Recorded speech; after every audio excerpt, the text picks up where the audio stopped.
was like, oh, Miss Yewande, you speak like as if you have a lot, like you're occupied. Hello, on the straight line, I ain't occupied. Sign in. And let's begin your Yoruba journey beautifully. Let's start beautifully. Let's help one another. Be saying right lower one arm me like I did tell my student that you're teaching me English with me, I'm teaching you about betrayed by Batani.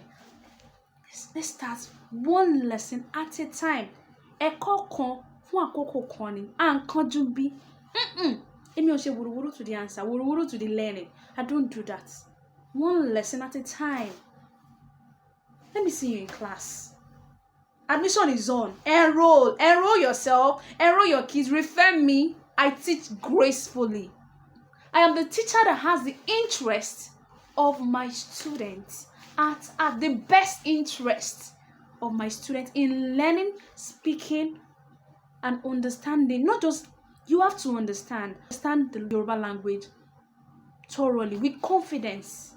You make beautiful sentences, grammars.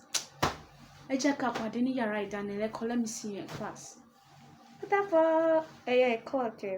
Ooh.